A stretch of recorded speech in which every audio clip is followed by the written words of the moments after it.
Tom Alvarez had forgotten what it felt like to matter to someone beyond his own son.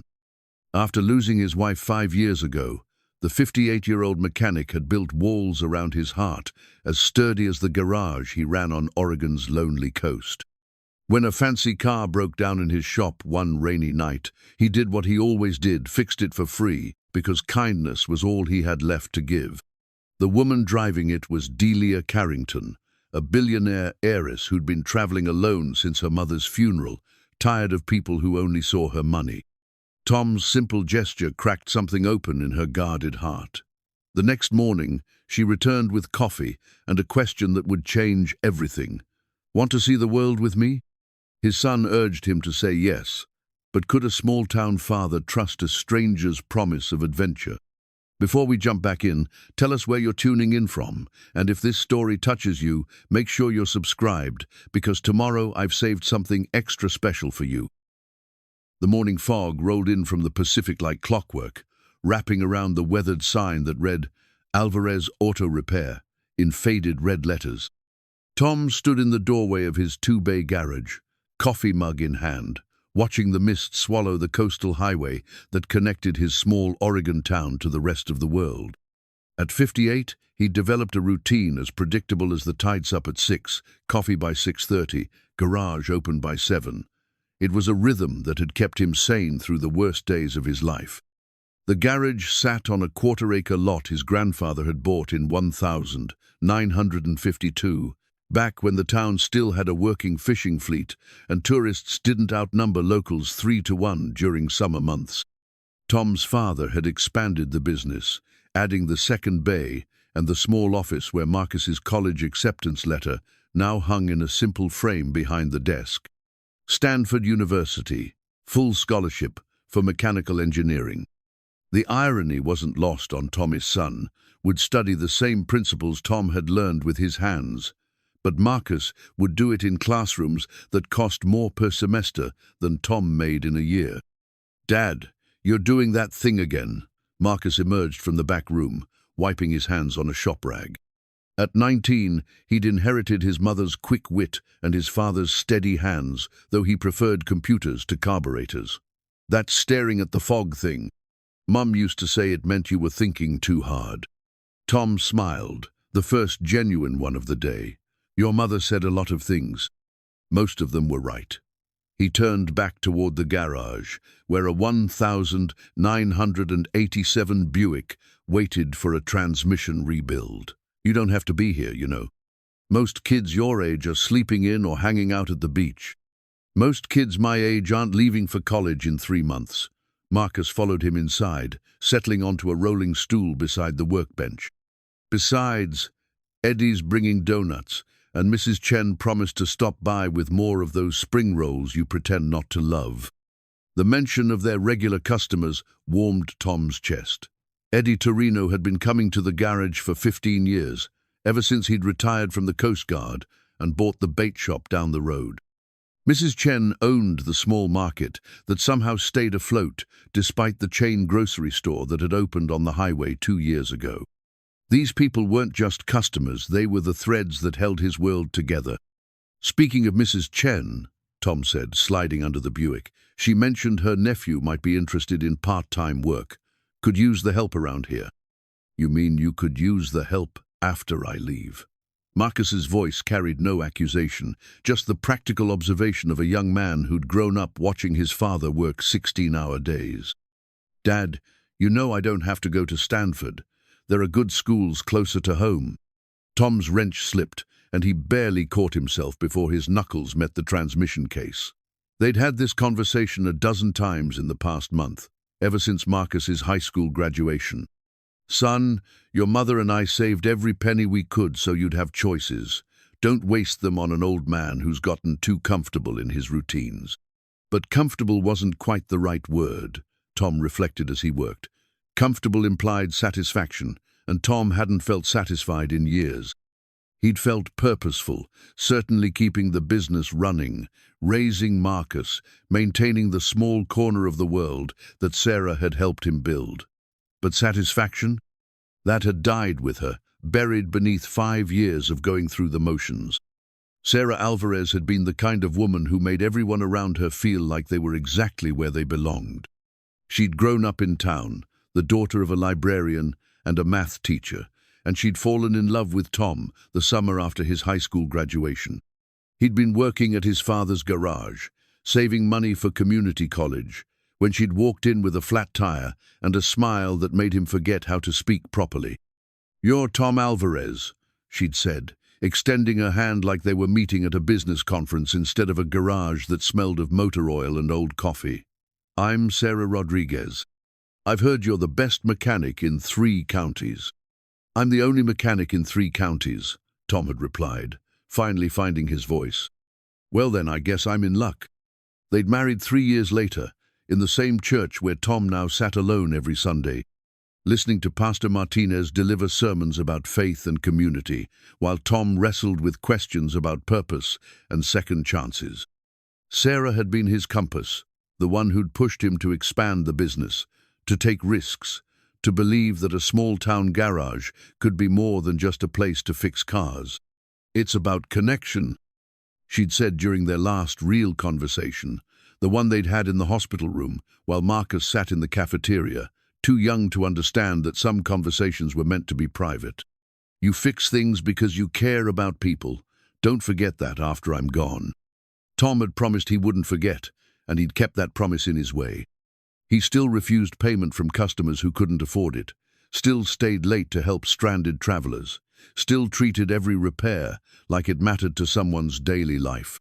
But somewhere along the way, he'd stopped seeing the work as connection and started seeing it as obligation. The bell above the front door chimed, interrupting his thoughts. Tom slid out from under the Buick to find Eddie Torino standing in the doorway, a pink bakery box in his weathered hands. "Morning, Tom." "Marcus."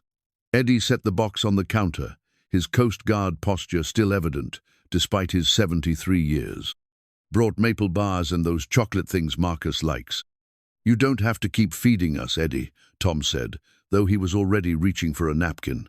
Eddie's weekly donut runs had become as much a part of the routine as the morning fog. "Course I do. What else am I going to do with my Coast Guard pension?" "Can't take it with me." Eddie's eyes crinkled at the corners, the way they always did when he was about to dispense unsolicited advice. "Besides, you boys need fattening up. Especially you, Tom. Sarah wouldn't approve of how skinny you've gotten."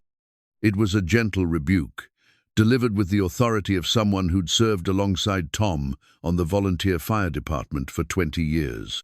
Eddie was one of the few people who could mention Sarah's name without making Tom flinch, probably because he'd been at the funeral, had helped carry the casket, had stayed for the reception when most people offered their condolences and escaped back to their own lives. "I eat plenty," Tom protested, though he knew Eddie was right. Food had become fuel, nothing more. He ate to keep working, not for pleasure or nourishment. "You eat enough to survive," Eddie corrected. "That's not the same thing." Marcus looked up from the donut he was demolishing. "That's what I keep telling him. Dad thinks surviving and living are the same thing." Tom felt heat rise in his cheeks. Being ganged up on by his son and his oldest friend wasn't how he'd planned to spend his morning. "I'm living just fine, thank you both very much." "When's the last time you took a vacation?" Eddie asked. "And I don't mean that weekend trip to Portland to pick up parts. I mean a real vacation, beach, mountains, somewhere that doesn't smell like motor oil." Tom opened his mouth to answer, then closed it. The truth was, he and Sarah had honeymoon in the San Juan Islands 28 years ago, and that was the last time he'd traveled anywhere for pleasure. They'd talked about taking trips once Marcus was older, about seeing the country, maybe even visiting Europe.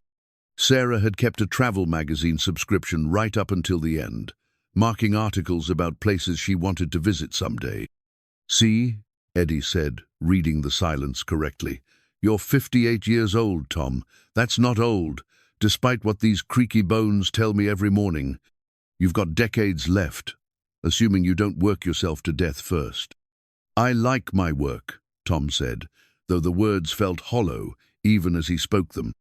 "Sarah liked your work too," Eddie replied gently, "but she also liked you.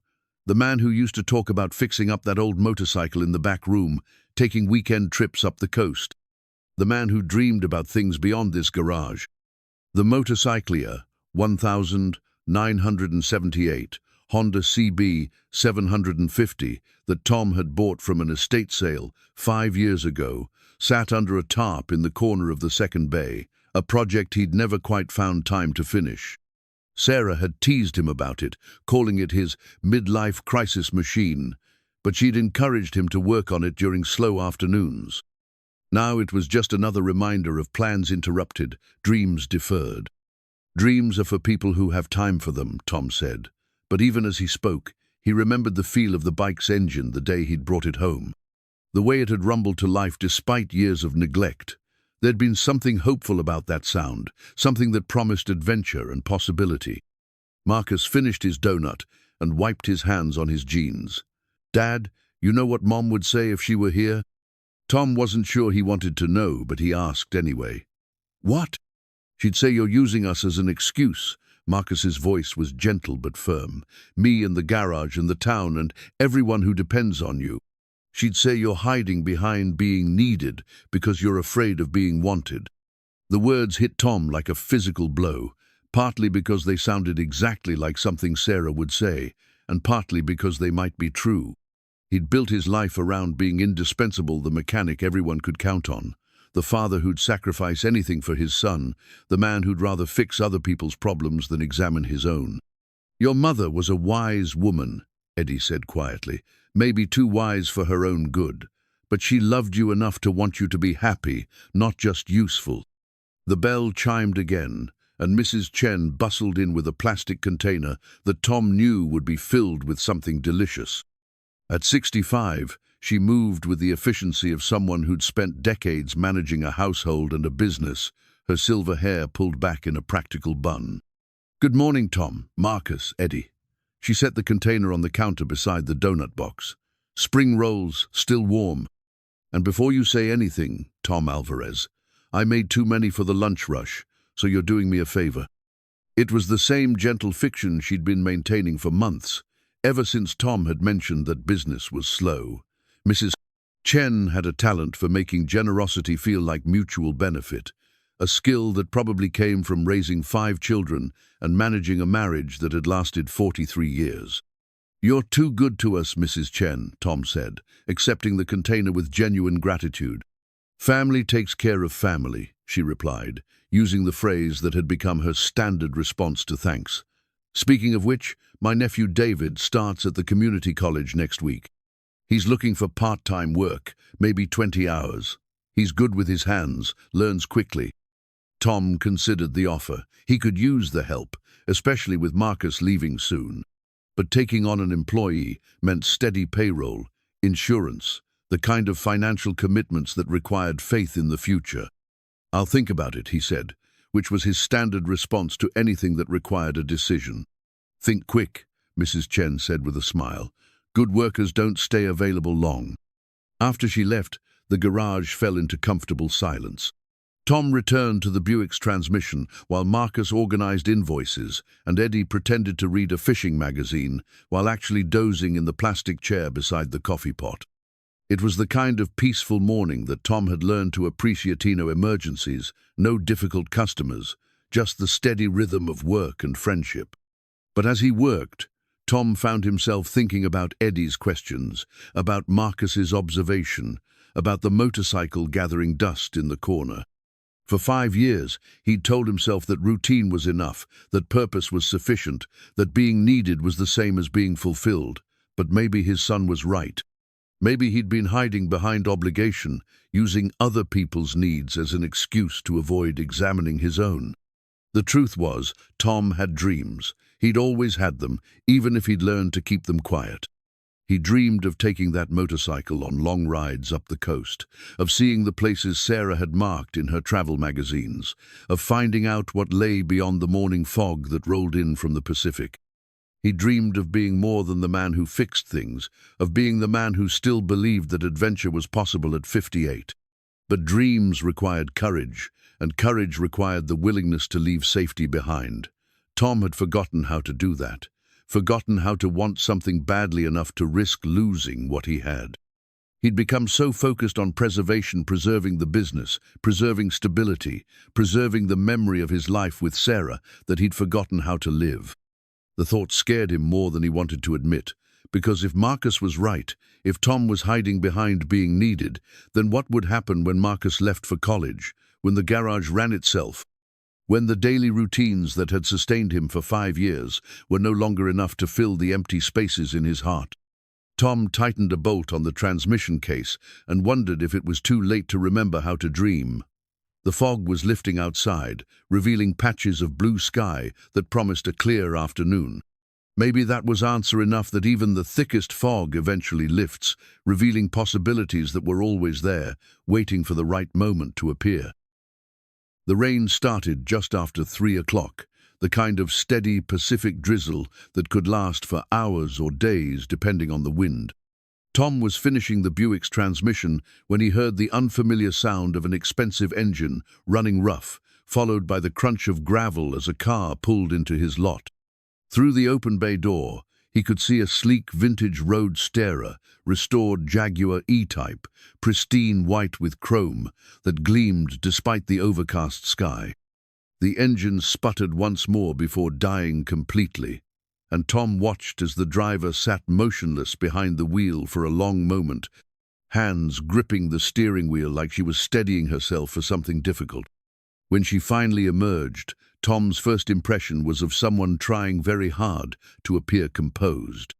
She was perhaps his age, maybe a few years younger, with silver-streaked brown hair pulled back in a style that managed to look effortless despite obvious care.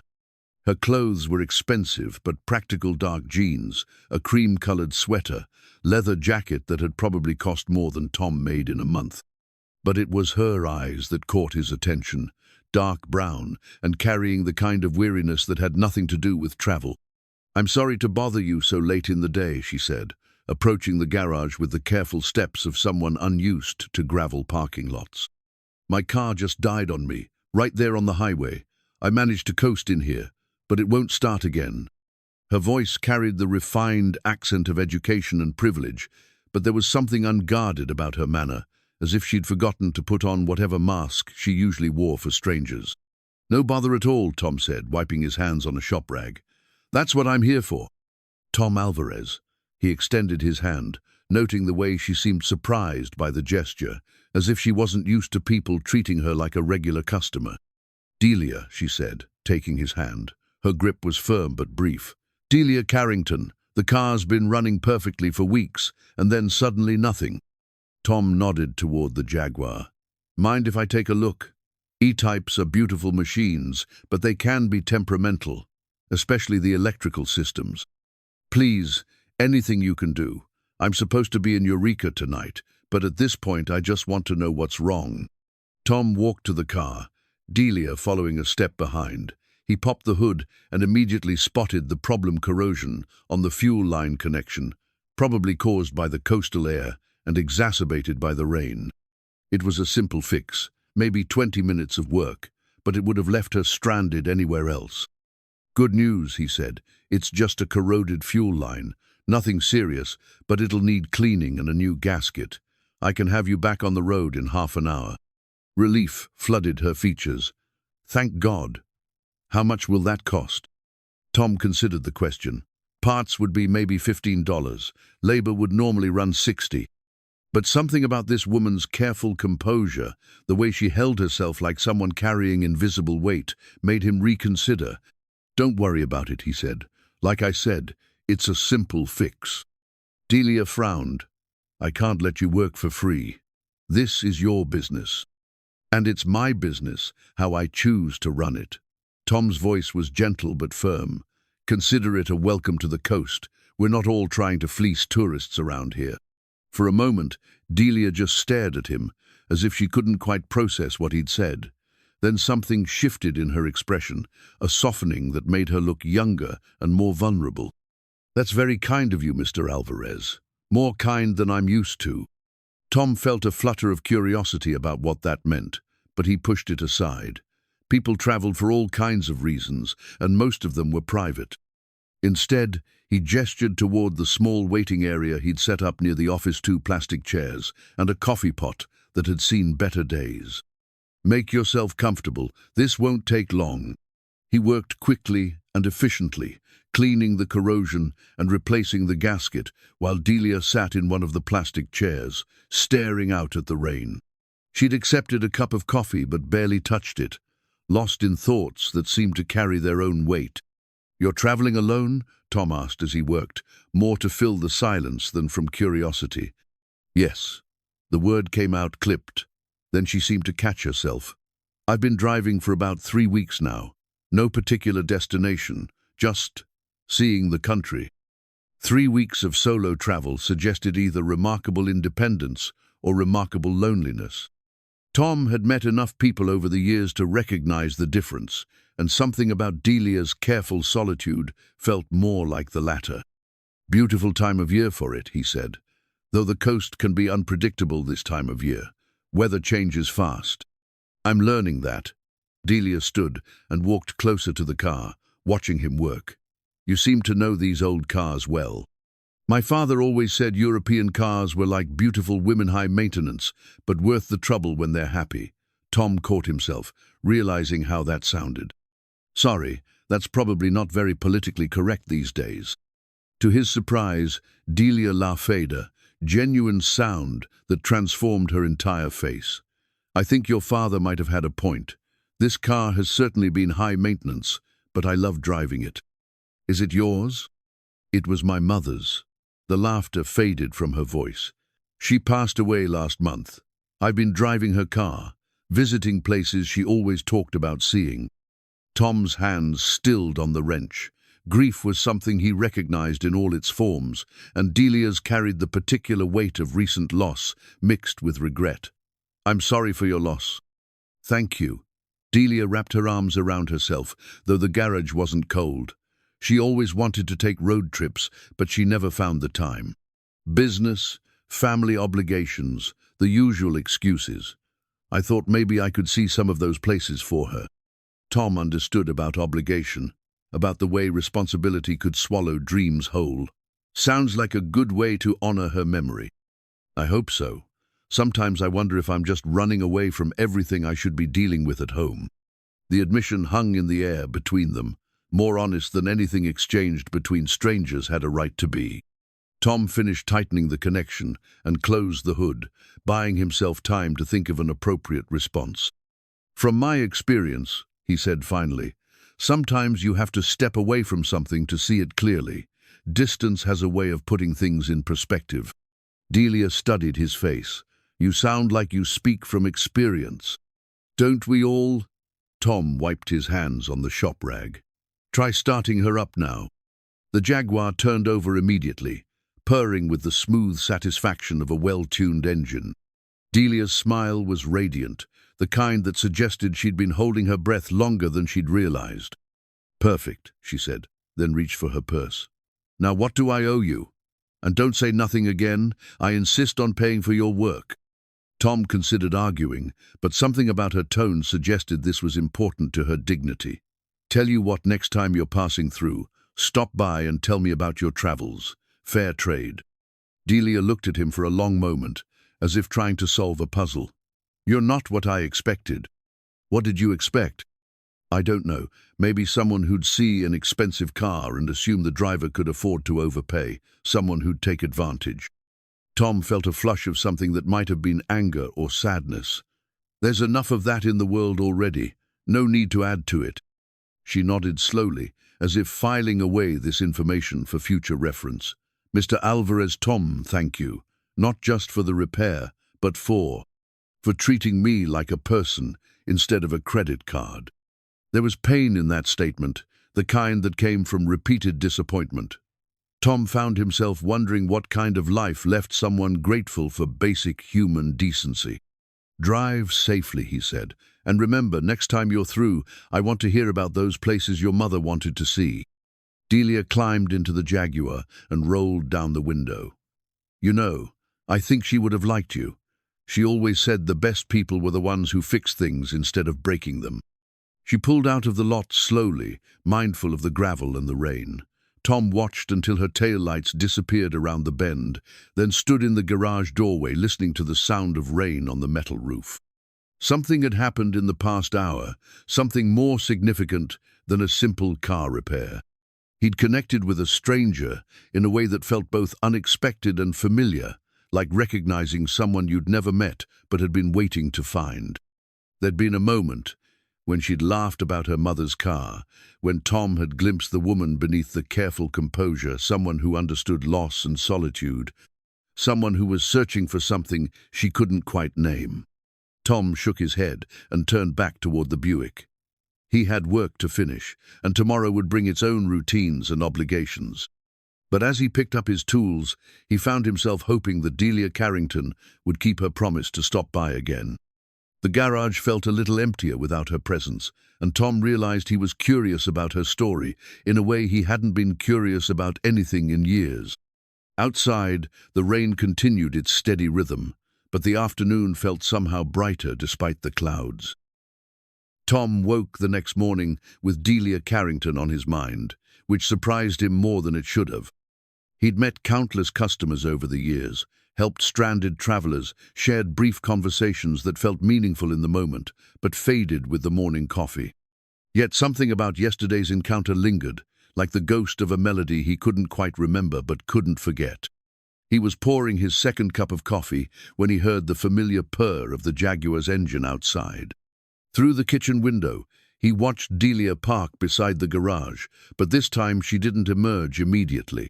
She sat in the car for several minutes, and Tom found himself wondering if she was having second thoughts about whatever had brought her back.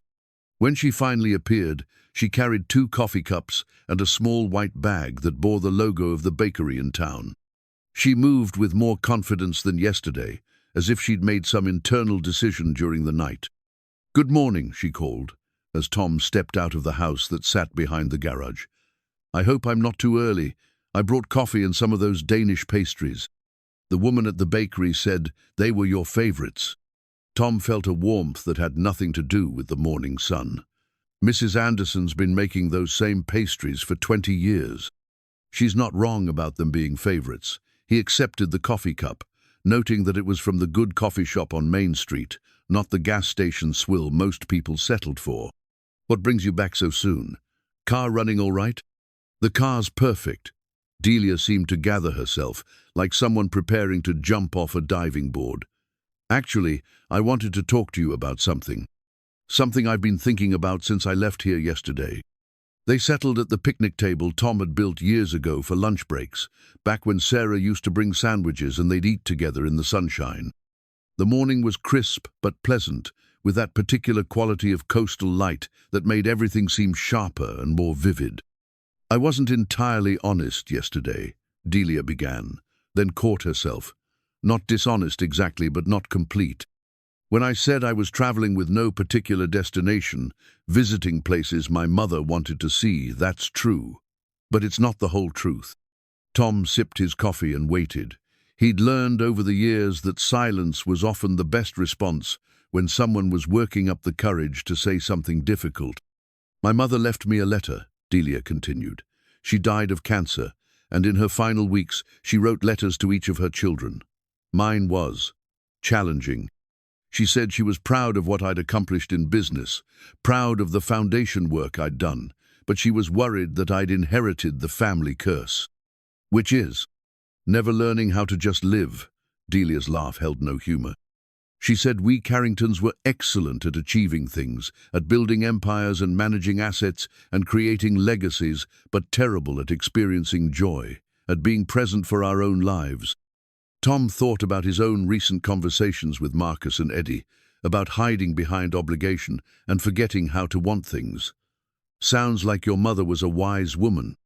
"She was, and stubborn." The letter came with instructions.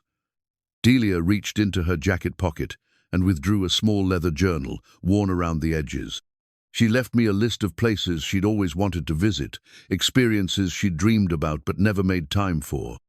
Her final request was that I take this trip, see these places, and learn how to live in the moment, instead of always planning the next achievement." Tom studied the journal in Delia's hands. It looked well used, filled with someone's dreams and postponed adventures. How's it going so far? Honestly, it's been lonely. Delia opened the journal, revealing pages covered in neat handwriting, interspersed with photographs and clippings. I've seen beautiful places, stayed in lovely hotels, eaten incredible food. But experiencing things alone isn't the same as experiencing them. My mother understood that, which is why she also left me this. She turned to a page near the back of the journal, where a small envelope was taped to the paper. Written across it in faded ink were the words, "For when you find someone who fixes things instead of breaking them." Tom felt his pulse quicken. "Yesterday, when you left, you said your mother would have liked me because I fix things instead of breaking them. I've been carrying this envelope for 3 weeks, wondering if I'd ever find the right person to give it to. Someone who embodied what my mother was talking about." Delia's hands trembled slightly as she opened the envelope and withdrew a folded piece of paper. "Then I met you, and for the first time since I started this journey, I understood what she meant." She handed him the paper, and Tom unfolded it carefully. The handwriting was similar to what he'd seen in the journal, but weaker, as if written by someone whose strength was fading. "Dear Delia," he read aloud, then stopped. "Are you sure you want me to read this?" "Please, I think she wrote it for both of us." Tom continued, "If you're reading this, it means you've found someone worthy of trust, someone who gives without expecting return. These are rare people, and your life will be richer for knowing them. I've enclosed something for both of you, not a gift, but an opportunity. The world is vast and beautiful, and it's meant to be shared. Don't let fear or obligation keep you from experiencing wonder. Love, Mom." Below the letter was a check, and Tom's eyes widened when he saw the amount. More money than he made in 5 years, made out to Adventures in Living and signed by Delia Carrington. "I can't accept this," Tom said immediately, trying to hand back the check. "It's not for you to accept or refuse," Delia said gently. "It's my mother's money, and these were her instructions. She wanted me to find someone genuine, someone who understood that kindness matters more than profit. And then she wanted both of us to use this money to see the world together." Tom stared at the check, then at Delia, then back at the check. The number seemed impossible, surreal. "You don't even know me. I could be anyone, a criminal, a con artist, someone who takes advantage of wealthy widows." "Are you?" "No, but—" "Then what's the problem?" Delia's voice carried a hint of amusement. "Look, I know this is unusual, unprecedented actually. But my mother was an excellent judge of character, and she taught me to trust my instincts. Yesterday, when you fixed my car for nothing more than a promise to stop by again, you showed me exactly the kind of person she was talking about." Tom set the check on the table between them, treating it like something that might explode. "Ms. Carrington Diliathis is incredibly generous, but I have responsibilities. My son, my business, people who depend on me. How old is your son?" 19. He's starting Stanford in the fall. "So he's an adult, heading off to college." Delia leaned forward slightly. "What happens to your responsibilities when he's gone? When he doesn't need you to manage his daily life anymore?" The question hit closer to home than Tom was comfortable with.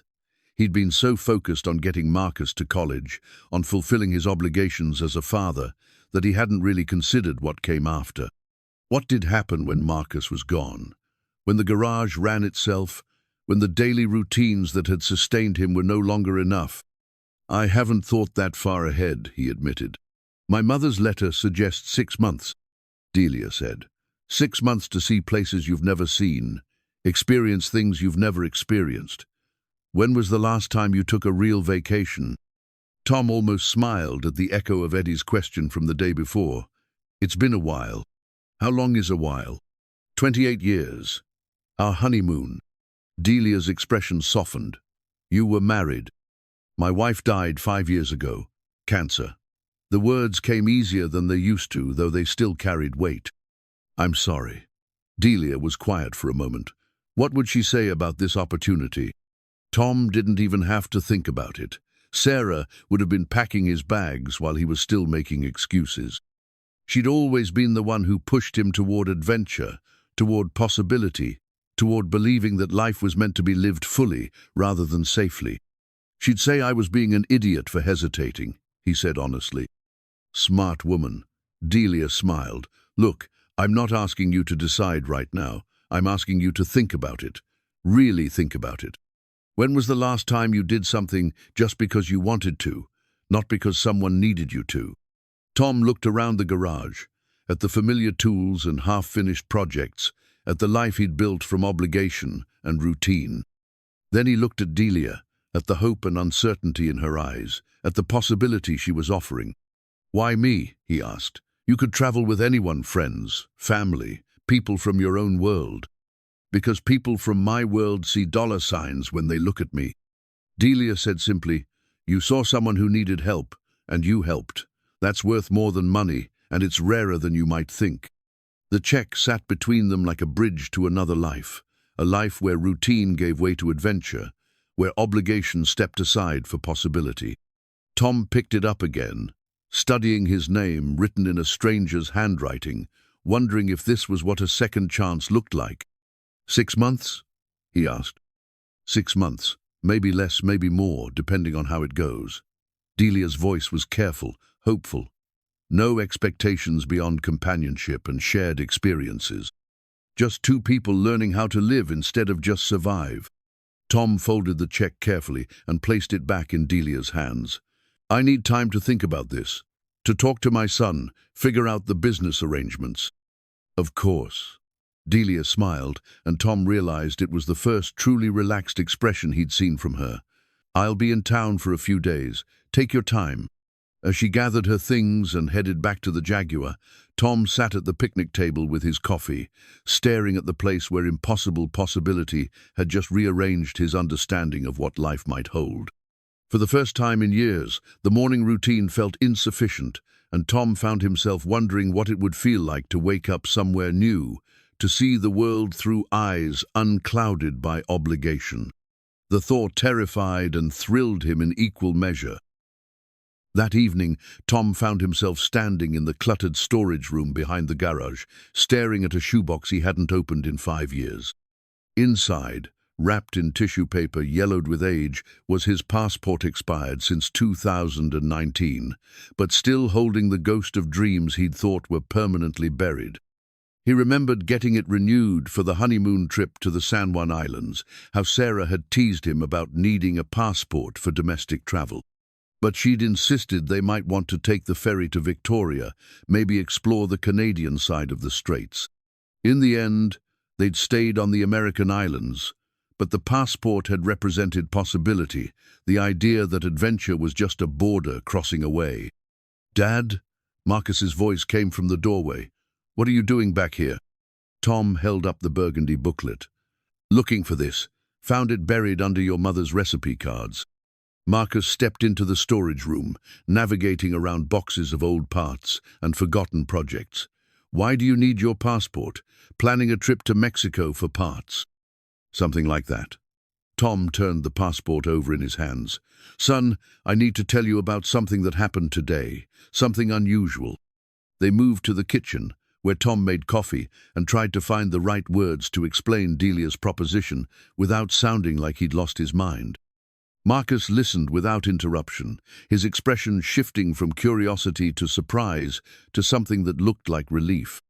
So let me get this straight, Marcus said when Tom finished. A wealthy woman wants to pay for you to travel the world for 6 months just because you fixed her car for free? That's the simplified version, yes. And you're hesitating because? Tom set down his coffee mug harder than necessary. Because I have responsibilities. Because I can't just abandon everything and run off with a stranger. Because it sounds too good to be true, and things that sound too good to be true usually are. Marcus was quiet for a long moment, studying his father's face with the kind of attention that made Tom feel like their roles had reversed, like his son was the adult trying to guide a confused child. Dad, can I ask you something? Marcus's voice was gentle but direct. When was the last time you wanted something for yourself? Not for me, not for the business, not because it was the responsible thing to do. When did you last want something just because it would make you happy? The question hit Tom like a physical blow. He opened his mouth to answer, then closed it, realizing he couldn't remember. Everything he'd wanted in recent years had been filtered through obligation, wanting Marcus to succeed, wanting the business to survive, wanting to honor Sarah's memory, but pure, selfish desire, the kind of wanting that existed for its own sake. I don't know, he admitted. That's what I was afraid of. Marcus leaned forward, his expression serious. Dad, I've been watching you for 5 years, ever since Mom died. You've been the best father anyone could ask for, the most dependable man in town, the guy everyone can count on, but you've stopped being a person who has his own life. I have a life. You have a routine, Marcus interrupted. You have obligations and habits and a schedule that keeps you busy. But when was the last time you did something spontaneous, something that excited you, something that made you feel alive instead of just functional? Tom thought about the conversation he'd had with Eddie and Mrs. Chen about dreams being for people who had time for them. I had plenty of excitement when I was younger. Now I have responsibilities. To who? Marcus's voice carried a note of frustration. To me, Dad, I'm 19 years old. In 3 months, I'll be living in a dorm room 300 miles away, learning calculus and engineering principles and how to do my own laundry. I don't need you to sacrifice your happiness for my security anymore. It's not just about you. Then who? Marcus stood up, pacing to the window that looked out over the garage. Eddie can manage the day-to-day operation, Shell. He practically runs the place already when you're working on the complicated repairs. Mrs. Chen's nephew can handle the basic maintenance. The town existed before you became its unofficial fixer of everything, and it'll exist while you're gone. Tom felt a familiar tightness in his chest, the anxiety that came whenever he considered stepping away from his established role. What if something happens while I'm gone? What if you need me? Then I'll figure it out, like every other college freshman in the history of the world. Marcus turned back to face his father. Dad, you taught me to be independent, to solve problems, to take care of myself. Did you do such a bad job that you think I'll fall apart the moment you're not available to rescue me? The logic was sound, but logic had little to do with Tom's resistance. This was about fear, fear of change, fear of disappointment, fear of discovering that life beyond his carefully constructed boundaries might be more than he could handle. What if it doesn't work out? Tom asked. What if this woman and I have nothing in common? What if traveling together is a disaster? Then you come home, Marcus said simply. Dad, it's 6 months, not the rest of your life. If it's terrible, you cut it short and come back to Oregon. The garage will still be here, your friends will still be here, and you'll have learned something about yourself. Tom picked up the passport again, running his thumb over the embossed cover. Your mother always wanted to travel more. We had plans Europe after you graduated, maybe Australia, places we'd only seen in magazines. So do it for her, Marcus said. Do it because she would have wanted you to see those places, even if she couldn't be there with you. The suggestion felt both right and wrong, honoring Sarah's memory while admitting that life continued beyond it. Tom had spent 5 years frozen in the moment of her death, preserving everything exactly as it had been when she was alive. But preservation wasn't the same as honoring, and Sarah had never been someone who valued safety over experience. She used to cut pictures out of travel magazines, Tom said quietly. Kept them in a folder labeled Someday. I found it when I was going through her things, dozens of articles about places she wanted to visit. I threw it away because it hurt too much to look at. Maybe this is her way of making sure someday finally happens, Marcus suggested. Maybe this Delia woman is exactly what Mom would have sent if she could arrange things from wherever she is now. Tom almost smiled at that. Sarah had always been a master orchestrator, the kind of person who could arrange coincidences and call them fate. If anyone could engineer a perfect stranger to appear with an offer of adventure, it would be Sarah. You really think I should do this? Tom asked. I think you'll regret it forever if you don't, Marcus said honestly, and I think Mom would be furious if you used me as an excuse to avoid living your life. Tom stood up and walked to the kitchen window, looking out at the garage where he'd spent the last 30 years building a life of service and stability. It was a good life, a meaningful life, but Marcus was right. It wasn't a life that included room for spontaneity or adventure, or the kind of wanting that existed purely for its own sake. "I don't even know how to travel," he said. "I've never been anywhere more exotic than Portland." "So learn," Marcus said. "Figure it out as you go. Isn't that what you taught me to do when I was learning to work on cars? Start with the basics and let experience teach you the rest." Tom turned back to his son, seeing Sarah's determination in Marcus's eyes, recognizing the stubborn optimism that had attracted him to Sarah all those years ago. "When did you get so wise?" "I had good teachers," Marcus said. "Both of them." That night, Tom lay in bed, staring at the ceiling, thinking about Delia's offer and his son's challenge, and Sarah's folder full of someday dreams. The passport sat on his nightstand, renewed possibility in the form of an expired document that could be brought back to life with a simple application. For the first time in years, Tom allowed himself to imagine waking up somewhere new, seeing sunrise over unfamiliar mountains, tasting food he'd never heard of, walking through streets where nobody knew him as the reliable mechanic who fixed everyone's problems. The images were both thrilling and terrifying, but they were his, not obligations or responsibilities or duties to others, but pure, selfish desire for experience and adventure. Maybe Marcus was right. Maybe it was time to stop preserving the past and start living the present. Maybe Sarah's someday had finally arrived, wearing a stranger's face and offering the kind of second chance that came along once in a lifetime. Tom reached for the passport and held it up to the moonlight streaming through his bedroom window. Tomorrow, he would call Delia Carrington and tell her yes. Tonight, he would let himself dream about places he'd never seen and adventures he'd never imagined. For the first time in 5 years, the future felt bigger than the past. The next morning brought Eddie Torino to the garage earlier than usual, carrying not just donuts, but also the weight of a conversation that had clearly been brewing overnight. Tom had just finished his first cup of coffee when Eddie's pickup rumbled into the lot, followed by the sight of his old friend moving with the purposeful stride of someone on a mission. "We need to talk," Eddie announced, setting the bakery box on the counter with more force than necessary. "And before you start making excuses or changing the subject, I want you to know that Marcus called me last night." Tom felt heat rise in his cheeks. He had no right. He had every right to be concerned about his father's well-being, Eddie interrupted, and he had every right to ask for backup when he knew you'd try to talk yourself out of the best thing that's happened to you in years. Eddie pulled out a folding chair Tom hadn't seen before and set it squarely in front of the workbench, where Tom was pretending to organize tools that were already perfectly organized. "Sit down," Eddie commanded. "Eddie, I have work." "Sit down." The tone carried enough authority that Tom found himself obeying before he'd consciously decided to comply. Eddie took the other chair, positioning himself so Tom couldn't escape without physically moving him aside. "Now," Eddie said, reaching into his jacket pocket and withdrawing a small velvet box, "I want to show you something I should have shown you years ago."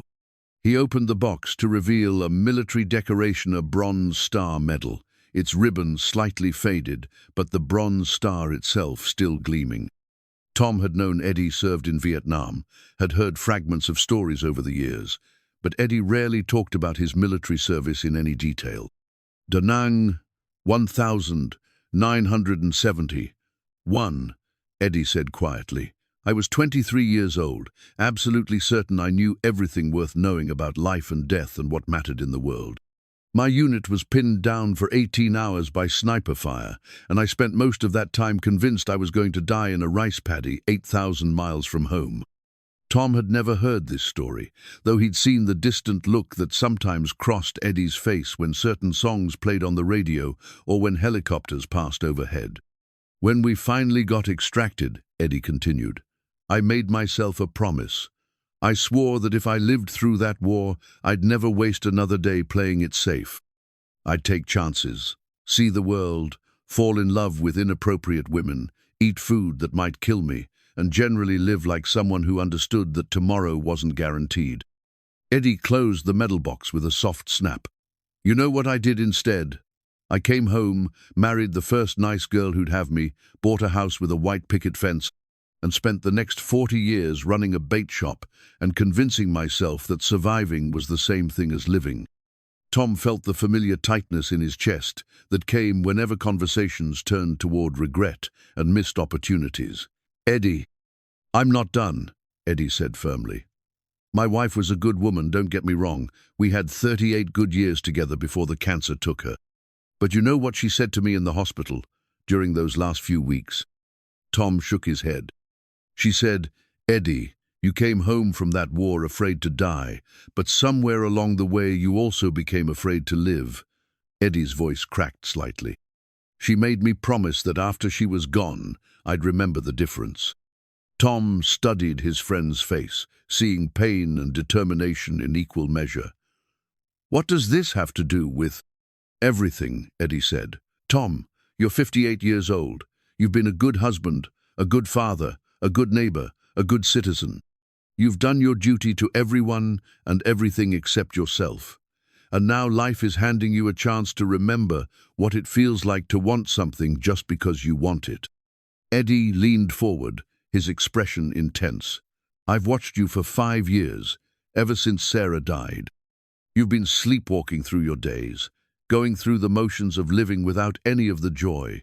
This woman, this Delia, she's offering you a chance to wake up. Don't make the same mistake I made. Tom felt defensive, despite knowing Eddie was right. It's not that simple. I can't just abandon everything. What exactly would you be abandoning? Eddie's voice carried a note of challenge. A business that runs perfectly well without you? A son who's about to start his own life? A town full of people who care about you but don't need you to manage their daily existence? Before Tom could answer, the bell above the front door chimed, and Mrs. Chen entered carrying a covered dish that smelled like heaven. She took one look at the two men sitting in their chairs like participants in an intervention and smiled knowingly. Good morning, Tom, Eddie. She set the dish on the counter beside the donuts. Beef stew with dumplings. I made too much for lunch service again. It was another of her gentle fictions, but Tom accepted it gratefully. Thank you, Mrs. Chen. You're too kind. Family takes care of family, she replied, then paused, as if considering whether to say more. Tom, I hope you don't mind, but Marcus mentioned you might be considering some travel. I wanted you to know that David is very excited about the possibility of working here more hours. He's a good boy, responsible, learns quickly. Tom realized that Marcus had been busy making phone calls, building a support network to address every practical objection Tom might raise. Part of him was irritated by his son's presumption. Another part was touched by the effort to remove obstacles from his path. I haven't made any decisions yet, Tom said carefully. Of course not, Mrs. Chen agreed. But when you do, you should know that the community supports whatever choice makes you happy.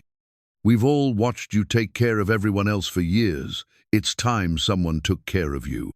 After she left, Eddie and Tom sat in silence for several minutes, the weight of unspoken understanding settling between them. Finally, Eddie reached into his other pocket and withdrew a folded piece of paper. One more thing, he said, handing Tom the paper. I took the liberty of researching what it would take to modernize some of the garage operations while you're gone. Computer-based inventory system, online appointment scheduling, that sort of thing. David's good with technology, and it would make the place more efficient. Tom unfolded the paper to find a detailed business plan, complete with cost estimates and implementation timelines. The thoroughness of it suggested Eddie had been thinking about this longer than just since Marcus's phone call. You've been planning this, Tom said. I've been hoping for it, Eddie corrected. Tom, I know what regret looks like. I've been wearing it like a coat for 20 years, ever since my wife died, and I realized how many chances I'd let slip away. Don't do that to yourself. Tom looked around the garage, at the familiar tools and half-finished projects, at the life he'd built from routine and responsibility. Then he looked at Eddie, at the pain and hope in his old friend's eyes, at the business plan that represented someone else's faith in his right to pursue happiness. "What if I'm too old for this kind of adventure?" Tom asked. "What if I've forgotten how to be spontaneous, how to enjoy things just for the sake of enjoying them?" "Then you'll remember," Eddie said simply. "It's like riding a bicycle, Tom. The muscles might be rusty, but the knowledge is still there." Tom folded the business plan carefully and slipped it into his shirt pocket. "And you'd really be willing to manage things while I'm gone?" "Tom, I've been retired for 15 years.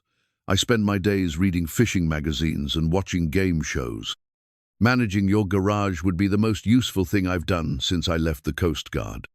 The sincerity in Eddie's voice was unmistakable, and Tom felt another of his practical objections crumble.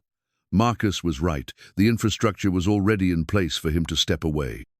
The community would support his absence, might even benefit from the changes his departure would inspire. 6 months, Tom said, testing the words. "Or however long it takes," Eddie replied. "Tom, some opportunities only come once. Don't let this one pass because you're afraid of disrupting a routine that's been slowly killing you for 5 years." Tom thought about Sarah's folder of someday dreams, about Marcus's wisdom, about the expired passport sitting on his nightstand. He thought about Delia Carrington's offer and the loneliness he'd glimpsed in her eyes, the recognition of someone else who understood that surviving wasn't the same as living. "I'll call her this afternoon," he said finally. Eddie's smile was radiant. "Sarah would be proud of you. She'd probably say it's about time." "That too," Eddie agreed, "but mostly proud." As Tom returned to his work, he felt something shift inside him, like a door opening after years of being locked. For the first time since Sarah's death, the future felt larger than the past, filled with possibility instead of just obligation. It was terrifying and exhilarating in equal measure, but it was undeniably, unmistakably alive. Outside, the morning fog was beginning to lift, revealing patches of blue sky that promised a clear day ahead. That evening, Tom found himself standing in Marcus's childhood bedroom, holding a piece of construction paper that had yellowed with age. The drawing was unmistakably the work of a 6-year-old stick figures with disproportionate heads, a house that defied all laws of architecture, and a sun that took up a quarter of the sky. But it was the title, written in careful first-grade letters across the top, that stopped Tom's breath. Dad's Adventure. In the drawing, a stick figure that was clearly meant to be Tom stood beside what might have been a motorcycle, wearing what looked like a cape. In the background, other stick figures, presumably Marcus and Sarah, waved from the impossible house, while the giant sun smiled down on the scene. "I was wondering when you'd find that," Marcus said from the doorway. "I hid it in the closet when I was 12, thought it was too babyish to keep on the wall." Tom studied the drawing more carefully, noting details he'd missed at first glance. There were mountains in the distance, or at least triangular shapes, that suggested adventure beyond the familiar confines of home. The motorcycle had what appeared to be saddlebags, as if prepared for a long journey. "You drew me going on an adventure," Tom said, his voice thick with emotion he hadn't expected. "You used to talk about it all the time," Marcus replied, settling on the edge of his childhood bed. "When you were working on cars, you'd tell me stories about places you wanted to visit, things you wanted to see. You had this old atlas that you'd pull out sometimes, showing me routes across the country, talking about what it would be like to just drive until you found something interesting." Tom remembered the Atlasa wedding gift from Sarah's parents that had sat on the kitchen table for years, marked with highlighted routes and folded corners where dreams had been temporarily pinned down. He'd thrown it away after Sarah died, along with the travel magazines and the folder of someday plans. "I thought I was just making conversation," Tom said. "Passing time while I worked." "Maybe," Marcus said. "But I was 6 years old, and to me those stories were as real as anything else. I used to imagine you taking off on that motorcycle, seeing all those places you talked about, having adventures like the heroes in my books." Tom sat down beside his son, the drawing still in his hands. What happened to that boy who thought his father was capable of adventures? He grew up and realized his father had forgotten how to believe in them, Marcus said gently. But Dad, that person is still in there. The one who used to trace routes on maps and talk about riding motorcycles through the desert. This opportunity with Delia's not just about traveling. It's about remembering who you used to be before responsibility made you forget. Tom looked at the drawing again, seeing it now as prophecy rather than childhood fantasy. 6-year-old Marcus had somehow understood something about his father, that 58-year-old Tom had forgotten that adventure wasn't about age or circumstance, but about willingness to step beyond the familiar. "Your mother knew, didn't she?" Tom asked. "About the dreams I'd given up." "She knew everything about you," Marcus said, "and she never stopped believing you'd find your way back to them. She used to say that some people are born to build safe harbors and others are born to sail beyond the horizon. You were a sailor who'd convinced himself he was a harbor builder." The metaphor was so perfectly Sarah that Tom could almost hear her voice saying the words. She'd always seen possibilities where he saw obstacles, had always believed that dreams deferred weren't necessarily dreams denied. "I called Delia this afternoon," Tom said quietly. Marcus's face lit up. And I said yes. The words felt strange in Tom's mouth, like speaking a foreign language he'd once known fluently but hadn't practiced in years. "We're meeting tomorrow to discuss details, timeline, destinations, practical arrangements." Marcus whooped and pulled his father into a hug that was both celebratory and surprisingly fierce. "Dad, this is incredible. You're really going to do it." "I'm terrified," Tom admitted. "I haven't been more than 100 miles from home in decades. I don't know how to be a traveler, how to navigate foreign countries, how to exist without my routines and responsibilities."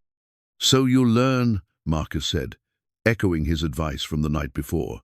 "Besides, you're not going alone. This Delia woman, she seems like she knows what she's doing." Tom had been thinking about that, about the logistics of traveling with someone he barely knew. What if we don't get along? What if spending months together reveals that we're completely incompatible? "Then you'll figure it out," Marcus said pragmatically. "Dad, you've spent your whole life solving problems as they arise. Why would this be different?" It was a fair question, and Tom realized that his anxiety wasn't really about practical concerns. It was about the fundamental shift in identity that accepting Delia's offer represented. For 5 years, he'd been Tom the dependable mechanic, Tom the devoted father, Tom the man who fixed everyone else's problems while carefully avoiding his own. Stepping into the role of Tom the adventurer, Tom the man who pursued his own dreams, felt like putting on clothes that might not fit. "I keep thinking about your mother," Tom said, "about whether I'm honoring her memory or abandoning it." Marcus was quiet for a long moment, considering the question with the seriousness it deserved. "Dad, do you remember what Mom used to say about the garage?" Tom shook his head. "She said it wasn't really about fixing cars. She said you were in the business of helping people get where they needed to go." Marcus stood up and walked to the window that overlooked the garage. "Maybe this trip is just another version of that. Maybe you need to help yourself get where you need to go." The wisdom in his son's words made Tom's chest tight with pride and love. When had Marcus become so thoughtful, so capable of seeing beyond the surface of things to their deeper meaning? "When did you get so smart?" Tom asked, the same question he'd posed the night before. "When my father taught me that problems are just puzzles waiting for the right solution," Marcus replied. "And when my mother taught me that love means wanting the best for someone, even when it's scary." Tom folded the drawing carefully and slipped it into his wallet, next to the photo of Sarah he'd carried for 28 years. "I'm going to miss you terribly when you leave for college." "I'll miss you too," Marcus said. "But Dad, you taught me to be independent, to chase my dreams, to believe that anything is possible with enough determination. Now it's your turn to practice what you've preached." That night, Tom lay in bed thinking about the conversation he'd had with Delia that afternoon. She'd been warm but practical, outlining potential itineraries with the efficiency of someone accustomed to organizing complex travel. They'd discussed everything from passport renewals to packing strategies, from budget considerations to communication plans. What struck Tom most was how natural the conversation had felt, how easily they'd fallen into the rhythm of collaborative planning. Delia had listened to his concerns without dismissing them, had offered solutions without making him feel inadequate, had treated him as an equal partner in an adventure that was as much his as hers. "I want you to know," she'd said near the end of their call, "that this isn't charity. I'm not offering you this trip out of pity or obligation. I'm asking you to travel with me because I think we could be good companions, because I believe we both have something to learn from this experience." The sincerity in her voice had done more to ease Tom's fears than any practical reassurance could have. This wasn't about a wealthy woman taking pity on a small-town mechanic. This was about two people who understood loneliness, recognizing the possibility of genuine companionship. Tom reached over to his nightstand and picked up the drawing Marcus had given him, studying it in the dim light from the street lamp outside his window. The stick-figure version of himself looked confident and happy, ready for whatever adventure lay beyond the borders of the familiar world. Maybe it was time to find out if that version of himself still existed somewhere beneath years of routine and responsibility. Maybe it was time to discover whether a 58-year-old mechanic could learn to be brave enough for the dreams he'd carried since childhood. Outside, the ocean sang its eternal song against the shore, and for the first time in years, Tom fell asleep to the sound of possibility rather than obligation. 3 days before their planned departure, Tom was adjusting the valves on Mrs. Patterson's Honda when he heard the distinctive purr of the Jaguar pulling into his lot. But something was different about the sound. The engine note was strained, almost desperate, as if the car itself was carrying bad news. Delia emerged from the driver's seat, moving with the careful precision of someone holding themselves together through sheer will. Her usually immaculate appearance was slightly disheveled, her hair escaping from its customary careful arrangement, and her hands shook as she approached the garage. "Tom," she said, her voice tight with controlled emotion, "I need to talk to you. Something's happened." Tom immediately set down his tools and gestured toward the office. "Of course. Come in, sit down. Can I get you some coffee?" "No, thank you." Delia perched on the edge of the plastic chair as if she might need to flee at any moment. "Tom, I have to tell you something about the trip, about my family, about money that might not be mine to spend." Tom felt his stomach drop, but he kept his expression neutral and waited for her to continue. "I got a call this morning from my family's attorney," Delia said, reaching into her purse and withdrawing an envelope with shaking hands. "My mother left me one final letter, one that wasn't to be opened until a week before our planned departure. The timing wasn't accidental." She handed him the envelope, and Tom could see that it had already been opened, the flap carefully slit with what looked like a letter opener. The return address was written in the same careful handwriting he'd seen in Delia Carrington's previous letter. "She knew," Delia continued, her voice breaking slightly.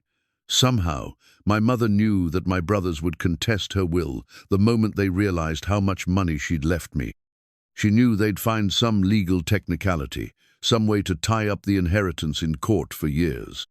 Tom felt the familiar tightness in his chest that came with disappointment, but also something unexpected, a protective anger on Delia's behalf.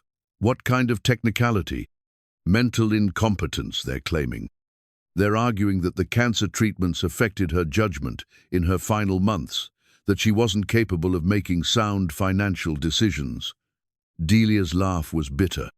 The woman who built a hotel empire from a single inn, who negotiated contracts until the week before she died, apparently wasn't competent enough to decide how to distribute her own wealth. Tom read the letter carefully. Delia Carrington's final words written with the clarity of someone who understood exactly what would happen after her death. "My dear Delia, if you're reading this, it means my sons have done exactly what I expected them to do. They've always seen money as power, never as opportunity. By now, the lawyers are circling, the accounts are frozen, and you're wondering if the trip we planned is possible. I want you to know that I anticipated this, and I have one final gift for you, not money, but clarity. The man you've chosen to travel with will show you his true character in the next few hours. If he stays despite the loss of luxury, if he offers to continue the journey with modest means, then you'll know I was right about him. If he disappears, then you'll know I was wrong, and you'll be better off without him. Either way, you'll have your answer about what matters most. The compass I'm including with this letter belonged to my grandmother, who traveled the world with nothing but curiosity and courage. It's not valuable in monetary terms, but it's priceless in every way that counts. Use it to find your true north, my darling girl. Love, Mom. Beneath the letter was a small, antique compass, its brass surface worn smooth by generations of hands. The needle quivered for a moment before settling on magnetic north, pointing steadily despite the chaos surrounding its revelation. So the trust fund is frozen, Delia continued. The travel account is inaccessible, and I can't access any of the money my mother left me until the legal challenge is resolved. My brother's lawyers estimate the process could take 2 to 5 years. Tom set the letter aside and looked at Delia's face, seeing vulnerability and fear beneath her carefully maintained composure. I'm sorry. That's a terrible thing for your family to put you through.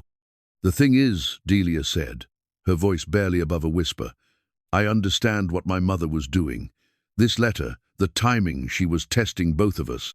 She wanted to see if your kindness was real, if my desire for authentic connection was genuine, if what we'd found together could survive without the promise of luxury. Tom picked up the compass, feeling its weight in his palm. It was a simple instrument, designed for a single purpose-finding direction when the way forward wasn't clear. What do you want to do? I want to go anyway, Delia said, the words tumbling out in a rush. I have some money of my own, savings from before my mother's death. Not enough for luxury hotels and first-class flights, but enough for a different kind of trip. Modest hotels, road food, camping when the weather's good. It wouldn't be the grand adventure we planned, but it would still be an adventure. Tom felt something shift inside his chest, a loosening of tension he hadn't realized he'd been carrying. The truth was, the prospect of luxury travel had intimidated him as much as it had excited him. The idea of staying in hotels that cost more per night than he made in a week, of eating in restaurants where he couldn't pronounce half the menu items, had felt like wearing someone else's clothes. You know what? Tom said, surprising himself with the conviction in his voice. I think your mother might have done us a favor. Delia looked up sharply. What do you mean? I mean that some of the best adventures happen when you don't have enough money to cushion the experience, Tom said, thinking of the stories Eddie had told about his Coast Guard days, about making do with what you had and finding richness in simplicity. When you have to rely on kindness from strangers, when you have to be creative about solving problems, when you're forced to connect with places and people instead of hiding behind expense accounts. Tears gathered in Delia's eyes. You still want to go? Even without the luxury, even with my family's mess complicating everything? Delia, Tom said gently, I never cared about the luxury. I cared about the possibility of seeing the world with someone who understands that experiences matter more than amenities. If anything, this makes the trip more appealing, not less. She stared at him for a long moment, as if trying to determine whether he was being honest or simply polite. My brother's lawyers have frozen everything except my personal checking account. I have maybe $30,000 to my name until this legal mess gets sorted out. Tom did quick mental calculations. $30,000 carefully managed could fund 6 months of modest travel for 2 people. It would require planning, compromise, and flexibility, but it was entirely doable. That's more money than I've ever had for anything except Marcus's college fund, Tom said honestly. We'll make it work. You'd really be willing to take a road trip instead of a luxury tour, to stay in budget motels instead of 5-star resorts. Tom thought about the expired passport on his nightstand, about Marcus's drawing of adventures yet to come, about Sarah's folder of someday dreams that had never included luxury anyway. Delia, some of my best memories are from the cheapest trips I ever took. Sarah and I spent our honeymoon in a cabin that cost $40 a night, and it was perfect because we were there together. Delia's composure finally cracked, and she began to cry not the quiet tears of disappointment, but the deep, relieved sobs of someone who'd been holding their breath and could finally exhale. Tom found himself moving to comfort her, offering his handkerchief and an awkward but genuine embrace. "I was so afraid," she whispered against his shoulder. "Not about the money, but about what it would mean if you disappeared the moment luxury was off the table. I was afraid I'd misjudged you, misjudged what we'd found together." "You didn't misjudge anything," Tom said firmly. "If anything, this makes me more certain that your mother was right about us both. We're not looking for ways to spend money, we're looking for ways to live fully." Delia pulled back to look at him, her eyes still bright with tears, but also with something that looked like hope. "So we'll take my pickup truck instead of flying. We'll camp under the stars instead of staying in penthouse suites. We'll cook over campfires instead of dining in Michelin-starred restaurants. And we'll have stories to tell that money couldn't buy," Tom added. "Real adventures instead of expensive experiences." Delia picked up her mother's compass, watching the needle settle once again on true north. "Mom always said that the best journeys began when you stopped knowing where you were going and started trusting where you were headed." Tom smiled, feeling lighter than he had since Delia first made her proposition. "Then I'd say we're right on course." They spent the next hour replanning their route, trading luxury destinations for national parks, five-star hotels for campgrounds and family-owned motels, expensive restaurants for local diners and roadside stands. With each change, the trip became more real, more theirs, more like an adventure, and less like an obligation to spend someone else's money. As Delia prepared to leave, compass safely tucked in her jacket pocket, she turned back to Tom with an expression of gratitude and determination. "Thank you," she said simply, "for staying, for adapting, for showing me that my mother was right about what kind of person you are." "Thank you," Tom replied, "for showing me that adventure doesn't require a trust fund, just courage and good company."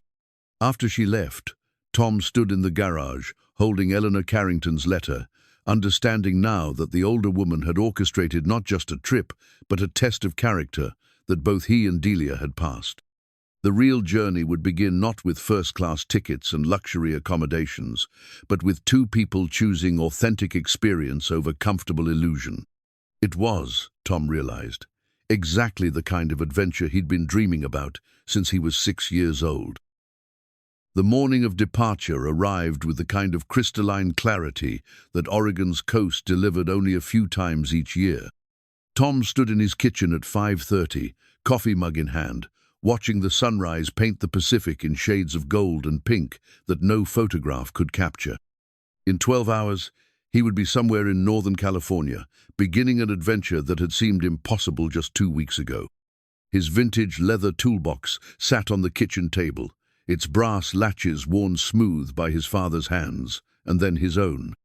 Tom had inherited the tools 40 years ago, along with the garage and the weight of family tradition. Now, for the first time in decades, the toolbox would travel beyond the familiar boundaries of home. Inside, carefully wrapped in oiled cloth, were the essential instruments of his trade note, the full collection that filled the garage, but a carefully curated selection of tools that could handle most roadside emergencies. Tom had spent 3 evenings selecting each piece, balancing utility against weight, knowing that everything he carried would need to justify its place in Delia's compact SUV. "You're up early," Marcus said, shuffling into the kitchen in his pajamas and looking more like the teenager he'd recently been than the young man preparing for Stanford. "Couldn't sleep," Tom admitted. "Too much adrenaline, I think." Marcus poured himself coffee and joined his father at the window. "Nervous?" "Terrified," Tom said honestly, but also excited. "It's a strange combination." They stood in comfortable silence, watching the fishing boats emerge from the harbor for their morning runs. Tom had seen this scene thousands of times, but today it felt different, not like a routine observation, but like a farewell to something precious that he was choosing to leave behind. "I called Eddie last night," Marcus said. "He's more excited about running the garage than you are about traveling. I think you're giving him a gift as much as he's giving you one." Tom smiled at that. Eddie had spent the past week preparing for his new role with the enthusiasm of someone half his age. He'd modernized the appointment system, reorganized the parts inventory, and convinced Mrs. Chen's nephew David to start working full-time. If anything, the garage would probably run more efficiently in Tom's absence than it ever had under his management. "Your mother would have loved this," Tom said quietly. "The chaos, the last-minute planning, the complete upheaval of our carefully organized life. She would have been packed and waiting in the car an hour ago." Marcus agreed. "Remember how she used to plan our camping trips? She'd have everything organized down to the number of marshmallows we'd need for s'mores." Tom laughed, remembering Sarah's legendary lists, her ability to anticipate every possible need or complication. "She'd have made sure I packed extra socks and told me to call her if I needed anything, as if she could somehow help from 1,000 miles away." "Maybe she still can," Marcus said softly. "Maybe this whole thing meeting Delia, the car breaking down right here, Mom's letter timing everything perfectly. Maybe Mom's still looking out for you." The thought was both comforting and heartbreaking. Tom had spent 5 years feeling disconnected from Sarah's presence, unable to sense her in the familiar places they'd shared. But somehow, the prospect of traveling to new places, of experiencing things she'd never seen, made her feel closer rather than more distant. "I keep thinking about that atlas she used to mark up," Tom said. "All those routes she highlighted, all those places she circled with her red pen. I threw it away after she died, and now I wish I'd kept it." "Actually," Marcus said, disappearing briefly and returning with a familiar blue book, "I rescued it from the trash. I knew you'd regret throwing it away eventually." Tom took the atlas with hands that trembled slightly. The cover was worn from use, and when he opened it, he found Sarah's careful notations through outward circles around national parks, yellow highlighting along scenic routes, neat handwriting in the margins, noting distances and estimated driving times. On the back cover, she'd written a list titled "Someday Adventures" that included many of the destinations he and Delia had discussed. "She would have loved Delia," Tom said, tracing one of Sarah's marked routes with his finger. "They both understood that the journey matters more than the destination." The front door chimed with the arrival of visitors, and Tom heard Eddie's voice calling from the garage. "Tom, you decent? We brought breakfast." Tom and Marcus made their way to the garage, where they found a gathering that looked more like a farewell party than a simple send-off. Eddie had indeed brought breakfast, coffee and pastries from 3 different shops, as if he'd been uncertain which ones Tom would prefer on his last morning. Mrs. Chen had contributed a cooler full of homemade road snacks, carefully labeled with heating instructions and dietary information. Even Pastor Martinez had stopped by, though he claimed it was just to check on a rattling noise in his truck. "This is quite a crowd for 6 in the morning," Tom said, touched by the gathering despite his embarrassment at being the center of attention. "Can't have you sneaking out of town without a proper goodbye," Eddie replied. "Besides, Mrs. Chen wanted to make sure you had enough food for the first week of travel, and Pastor Martinez insisted on offering a blessing for safe travels." Tom looked around at the faces of people who'd become family over the years, not by blood, but by choice and shared experience. Eddie, whose gruff exterior hid a heart that worried about everyone in his orbit. Mrs. Chen, whose endless generosity had sustained them through difficult times. Pastor Martinez, whose sermons had provided comfort even when Tom's faith felt shaky. These were the threads that wove his life together, and leaving them felt like tearing a part of himself away. "I'll miss this," Tom said, gesturing around the garage. "All of you." "We'll miss you too," Mrs. Chen said practically, "but missing someone means loving them, and love is worth a little temporary sadness." Pastor Martinez stepped forward, his expression both solemn and joyful. "Tom, would you mind if I offered a prayer for your journey?" Tom nodded, and the small group gathered in a circle in the center of the garage. Pastor Martinez's prayer was simple and heartfelt, asking for safe travels, open hearts, and the wisdom to recognize blessing in unexpected forms. As the prayer concluded, Tom felt a sense of peace settle over him, as if the community's blessing had somehow made the adventure official. At 8 o'clock, Delia arrived with her SUV loaded and ready. She'd traded the elegant Jaguar for a practical Toyota 4Runner, its cargo area packed with camping gear and suitcases. The sight of her in hiking boots and casual clothes hair pulled back in a simple ponytail, made the adventure feel suddenly real and immediate. "Good morning," she said, greeting the assembled group with the same warm dignity she'd shown from their first meeting. "I hope I'm not interrupting anything important." "Just saying goodbye," Tom replied, though the word felt inadequate for what was actually happening. Delia approached each person individually, shaking hands and accepting their good wishes with genuine warmth. When she reached Marcus, she paused and spoke quietly enough that Tom couldn't hear the conversation, but he saw his son nod seriously and smile broadly at whatever she'd said. "What did she tell you?" Tom asked later, as they loaded his luggage into the SUV. "She promised to take good care of my father," Marcus replied, "and I promised to take good care of his garage." The final goodbyes were more difficult than Tom had anticipated. Eddie's handshake lingered longer than usual, carrying the weight of 40 years of friendship. Mrs. Chen's embrace was fierce despite her small stature, and she pressed something into Tom's hand, a small jade figurine that she claimed would bring good luck on journeys. But it was Marcus's goodbye that nearly undid Tom's composure. His son hugged him with the strength of someone who understood that this separation was different from all the others, that his father was leaving not just geographically but spiritually, stepping away from the man he'd been toward the man he might become. "I'm proud of you, Dad," Marcus whispered. "Mom would be proud too." "Take care of yourself," Tom replied, his voice thick with emotion. "Don't let your old man's adventure distract you from your own. Don't let your responsibilities distract you from actually having fun," Marcus countered. "Promise me you'll call when you see something amazing, not just when something goes wrong." Tom promised, and as he settled into the passenger seat of Delia's SUV, he felt the weight of his toolbox on his lap, 3 generations of Alvarez craftsmanship, traveling beyond the familiar boundaries of home for the first time. Through the windshield, he could see the garage where he'd spent 30 years building a life of service and stability. Behind him lay everything he'd ever known. Ahead lay everything he'd never imagined. Delia started the engine and looked at him with an expression of excitement and nervousness that probably matched his own. "Ready?" Tom took one last look at the gathering of people who'd shaped his life, at the garage that had been his anchor, at the town that had been his entire world. Then he reached into his pocket and withdrew Sarah's atlas, opening it to reveal her carefully marked dreams. "Ready," he said, and meant it.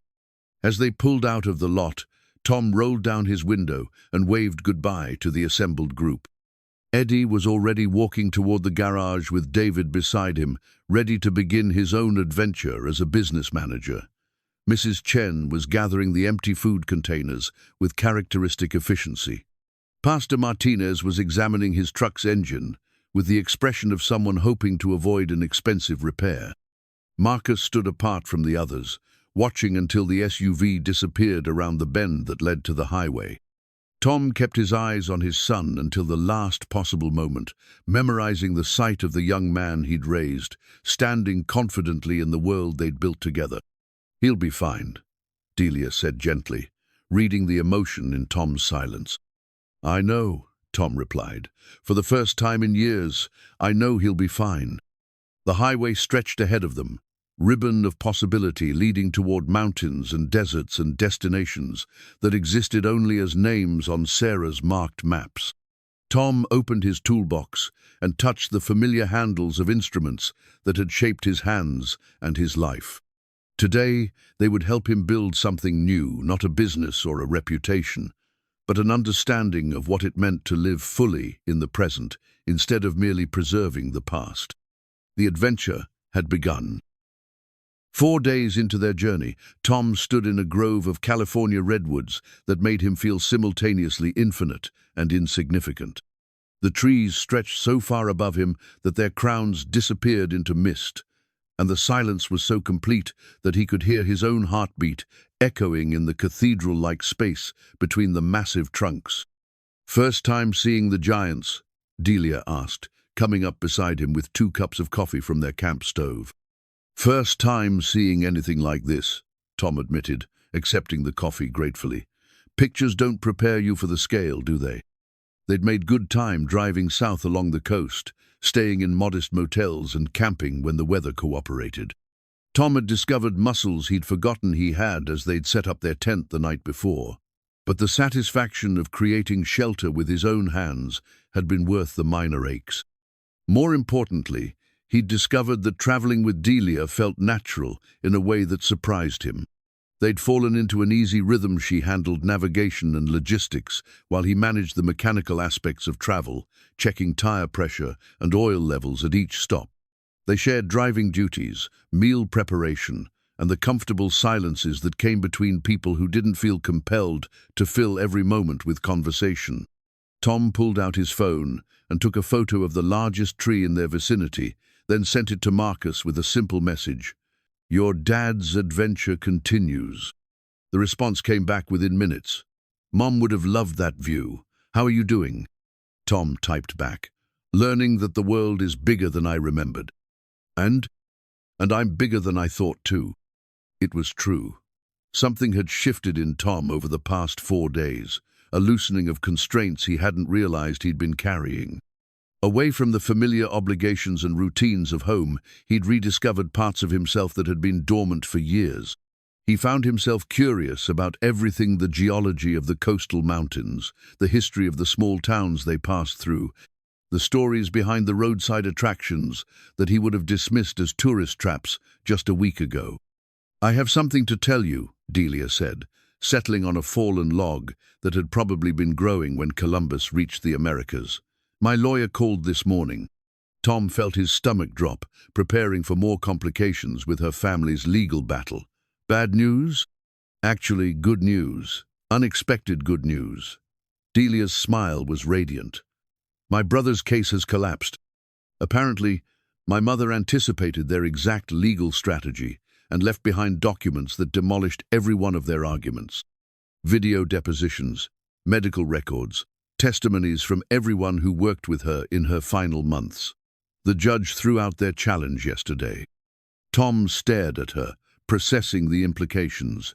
"So, your inheritance is completely restored, every penny plus interest for the time it was frozen." Delia's expression became serious. "Tom, this changes everything if we wanted to. We could fly to Europe tomorrow, stay in the finest hotels, eat in restaurants with Michelin stars. We could have the luxury adventure we originally planned." Tom looked around the redwood grove, at their modest campsite visible through the trees, at the simple coffee cups in their hands. The past 4 days had been more fulfilling than any luxury vacation he could imagine. They'd eaten roadside barbecue that was better than anything he'd ever tasted, stayed in a family-run motel where the owner had spent an hour telling them local history, watched sunset over the Pacific from a beach where they were the only people for miles. "What do you want to do?" he asked. Delia was quiet for a long moment, her eyes fixed on the ancient trees surrounding them. "You know what's strange? I've been wealthy my entire life, but I've never felt richer than I have these past 4 days. When we cooked dinner over that camp stove last night, when we sat by the fire talking about places we'd never seen, when you showed me how to read a road map instead of relying on GPS, those moments felt more valuable than anything money could buy." Tom reached into his pocket and withdrew the handwritten map he'd been updating each day, marking their route with notes about places they'd stopped, things they'd seen, moments that mattered. It was becoming a record of their adventure, a tangible reminder of experiences that couldn't be purchased. "I've been thinking about your mother's letter," Tom said, unfolding the map between them, "about finding true north. Maybe the point isn't to have enough money to go anywhere, but to discover that you're already exactly where you need to be." Delia nodded slowly. "My mother always said that luxury was being able to appreciate what you have, not accumulating more than you need." They sat in comfortable silence, surrounded by trees that had weathered centuries of storms and still reached toward the sky with unwavering determination. Tom felt a profound sense of rightness about their modest adventure, about choosing authentic experience over expensive comfort. "So we continue as planned?" he asked. "We continue as planned," Delia confirmed. "Though now I know we're doing it by choice, not necessity." As they packed up their camp and prepared to continue south toward the next destination on Sarah's map, Tom realized that this moment sitting in an ancient forest with someone who understood that the best things in life couldn't be bought was exactly what he'd been searching for without knowing it. The real adventure wasn't about where they were going, but about who they were becoming along the way. 2 weeks later, in a small notebook that had become their shared journal, Tom wrote, "Day 18, somewhere in New Mexico. Delia says I should record the moment when everything changed, so here it is." They were camped beside a mesa that rose from the desert floor like a monument to endurance, its red sandstone walls catching the last light of evening. The landscape was alien to Tom's Oregon-trained, eyes vast, austere and beautiful in a way that made him understand why ancient peoples had considered such places sacred. Delia sat across from him at their portable camp table, writing her own entry in the journal they'd started keeping after the 3rd day, when they'd realized that their conversations were too meaningful to trust to memory alone. The notebook had been her idea, but Tom had embraced it with the enthusiasm of someone discovering a new form of expression. "What are you writing about today?" Tom asked, closing his own entry and setting down his pen. "About how you've changed," Delia said without looking up from her writing. "About the man who was afraid to leave his garage 3 weeks ago, and the man who spent this afternoon teaching me how to read the landscape like a mechanic reads an engine." It was true that Tom had surprised himself with how naturally he'd adapted to life on the road. The mechanical skills that had served him in the garage translated perfectly to travel. He could diagnose problems before they became emergencies, anticipate needs before they became urgent, find solutions with whatever materials were available. But more than that, he'd rediscovered the curiosity that had driven him to become a mechanic in the first place, the desire to understand how things worked and why they sometimes didn't. "I was thinking about something you said that first day in the Redwoods," Tom said, accepting the journal when Delia offered it to him. "About feeling richer than you ever had despite having less money available. I think I understand now what you meant." Delia looked up from her writing, her expression attentive. In the 3 weeks they'd been traveling together, Tom had learned to read the subtle changes in her face, the way her eyes softened when she was moved by something, the way her mouth curved slightly when she was trying not to smile. "When I was married to Sarah," Tom continued, "we used to talk about taking trips like this, not expensive trips, but real ones.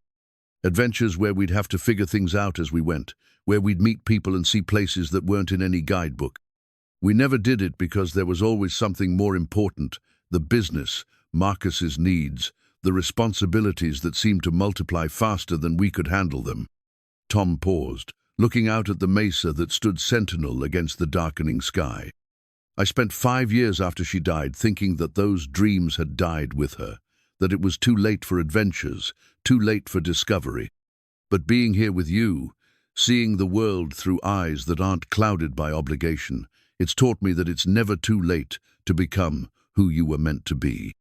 Delia set down her pen and gave him her full attention. "And who were you meant to be?" The question hung in the desert air like a challenge. Tom had spent so many years defining himself by his role: husband, father, mechanic, community, problem solver, that he'd almost forgotten there might be a person beneath all those identities. Someone who fixes things not just because they're broken, but because fixing things is a way of caring for the world. Tom said slowly, working out the thought as he spoke. "Someone who understands that service and adventure aren't opposites, that you can be dependable and spontaneous at the same time." Delia reached across the table and took his hand, a gesture that felt both natural and significant. "Tom, I need to tell you something. These 3 weeks with you have been the happiest I've ever been. Not because we've seen beautiful places or had interesting experiences, but because I've been traveling with someone who sees wonder in everything, who treats every stranger with kindness, who makes me feel like the person I am when I'm with you is the person I was always meant to be." Tom felt his heart race in a way that had nothing to do with exertion and everything to do with the recognition that something profound was happening between them. "Delia, let me finish," she said gently. "I'm falling in love with you, Tom Alvarez. Not with the idea of you, not with gratitude for your companionship, but with the man who taught me that fixing someone's car for free is an act of hope, that sharing a sunset with the right person is worth more than all the luxury in the world." The words hung between them like a bridge that either of them could choose to cross or leave unbuilt. Tom looked at Delia's face in the fading light, seeing vulnerability and courage in equal measure, recognizing in her expression the same mixture of fear and hope that he felt building in his own chest. "I'm scared," Tom said honestly. "So am I," Delia replied, "but I'm more scared of not taking this chance than I am of taking it." Tom stood up and walked around the table, extending his hand to Delia with the same careful deliberation he'd shown when he'd first offered to fix her car for free. When she took his hand and allowed him to help her to her feet, Tom felt the click of something falling into place, like a mechanism that had been waiting years for the right component to complete it. "Delia Carrington," Tom said, his voice steady despite the magnitude of what he was about to say, "would you marry me?"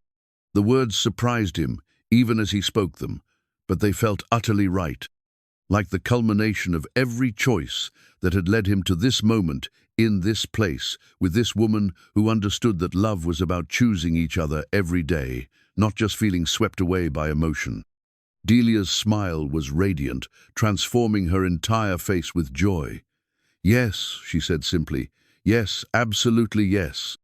As they embraced beneath the vast New Mexico sky, Tom realized that this was what all the dreams had been pointing toward, not just the adventure of seeing new places, but the adventure of discovering that it was possible to love again, to be loved again, to build something new on the foundation of who they'd become, rather than who they'd always been.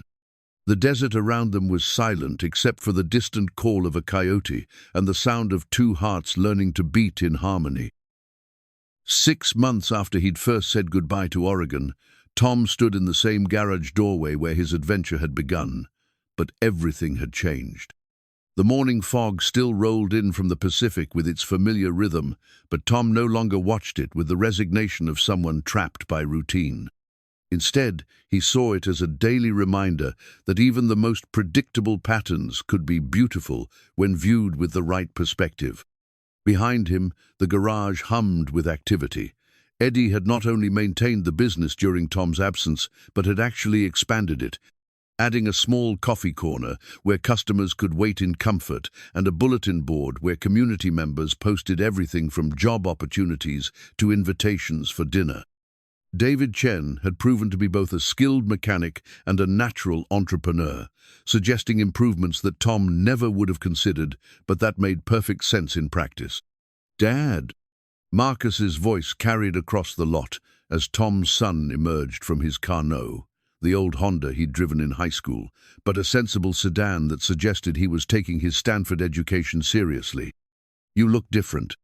Tom embraced his son, noting that Marcus looked different, too taller somehow, more confident, carrying himself with the assurance of someone who was building his own life rather than simply preparing for it. "You mean the tan?" "I mean everything," Marcus said, stepping back to study his father's face. "You look like someone who's been living instead of just surviving." It was true. Tom could feel the difference in himself, in the way he moved through the world with curiosity rather than caution, in the way he engaged with people as potential friends rather than simply customers or obligations. The past 6 months had taught him that safety and adventure weren't mutually exclusive, that a man could be both dependable and spontaneous, both rooted and free. "How's school?" Tom asked as they walked toward the house.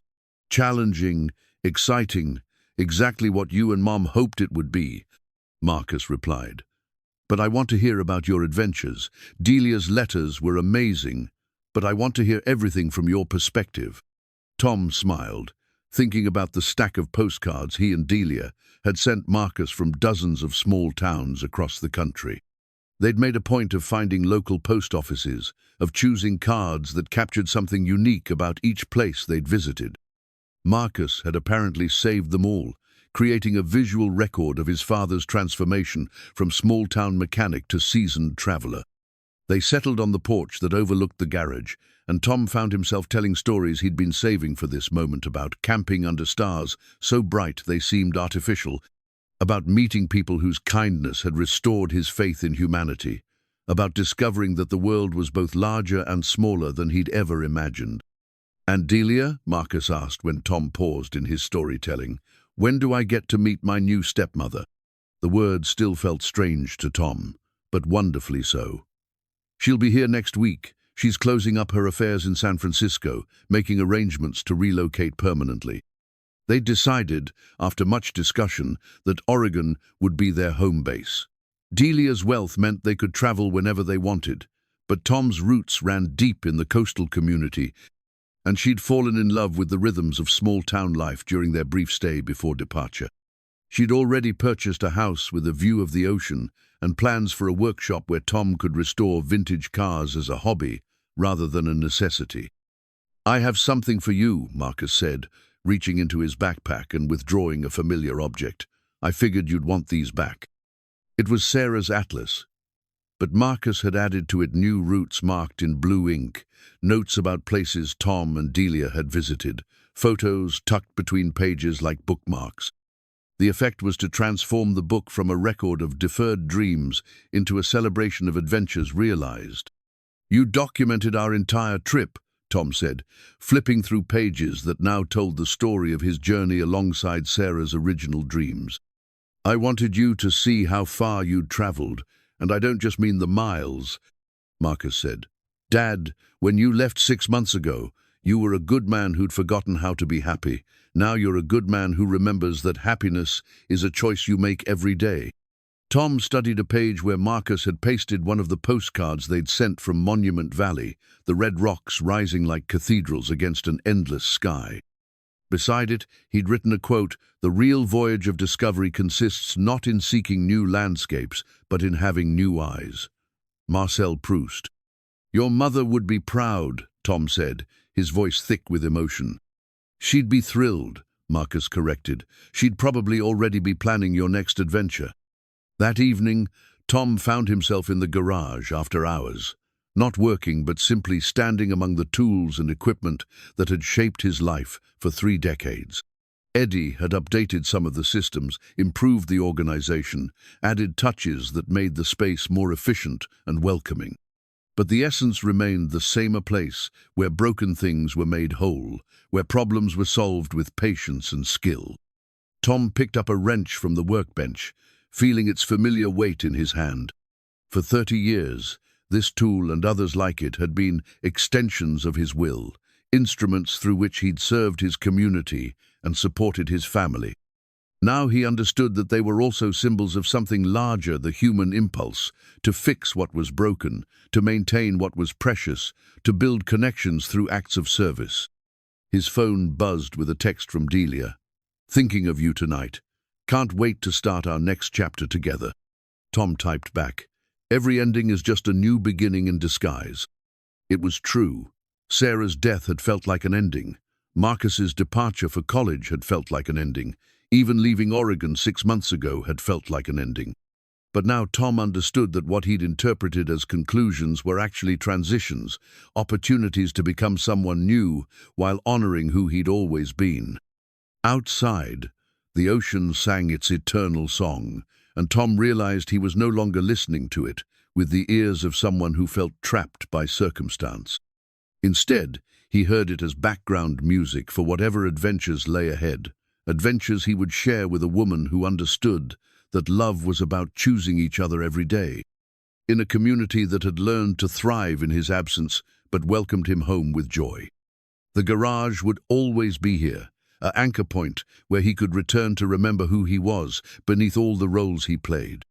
But he would never again mistake the anchor for the entire ship, would never again confuse being needed with being fulfilled. Tom Alvarez was 58 years old, engaged to be married, and just beginning to understand what it meant to live fully in each moment while planning for all the moments yet to come. The morning fog would roll in tomorrow as it always had, but Tom would greet it as a friend, returning from a journey rather than a reminder of dreams deferred. Some adventures, he'd learned, were worth waiting a lifetime to begin.